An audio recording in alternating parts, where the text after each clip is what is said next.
Hi friends, నా పేరు సాయిబాబా అండి. మనం ఈరోజు ఈ యొక్క జెట్పే ద్వారా మనము ఐడియా రీఛార్జ్ మనం ఏ విధంగా చేయొచ్చు, దాని ప్రాసెస్ ఏంటి అని మనం చూసినట్టయితే ఫస్ట్లో మనము జెట్పే అప్లికేషన్ ఓపెన్ చేయాలండి. ఈ జెట్పే అప్లికేషన్ ఓపెన్ చేసిన తర్వాత ఫస్ట్లో మనకి ఇక్కడ రైట్ సైడ్లో చూడండి, పైన మనకి ఇక్కడ సర్వీస్ వాలెట్ అనేది ఉంటుంది. ఈ సర్వీస్ వాలెట్ అనేది ఇక్కడ చూడండి, పైన చూడండి. సర్వీస్ వాలెట్లో మనకు అమౌంట్ ఉందా లేదా చెక్ చేసుకోవాలి. ఈరోజు మన అమౌంట్ ఇక్కడ 1804 రూపీస్ ఉంది.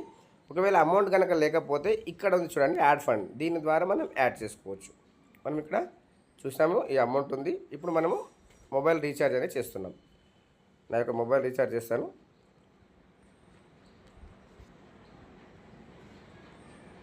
ఇది ఐడియా అండి.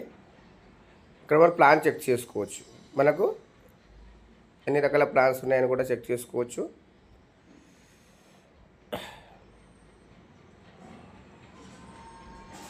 చూడండి ఫ్రెండ్స్, మనం ఇంతకుముందు చేసిన రీఛార్జ్ కనుక మనం చూసినట్టయితే 232 చేసాము. అదే సేమ్ అమౌంట్ 232.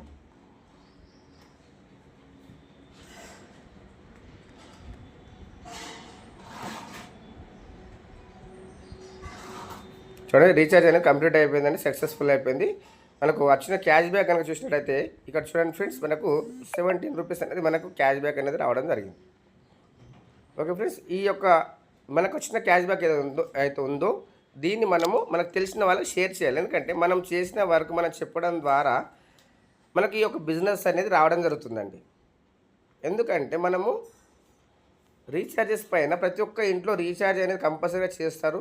ఆ రీఛార్జ్ అనేది మనము ఈ యొక్క జెట్పే ద్వారా కనుక మనం చేసినట్టయితే మనకు ఈ యొక్క బెనిఫిట్ అనేది మనకు రావడం జరుగుతుంది. వచ్చిన క్యాష్ బ్యాక్ను మనకు వచ్చిన గ్రూప్లలో మనం షేర్ చేయొచ్చు.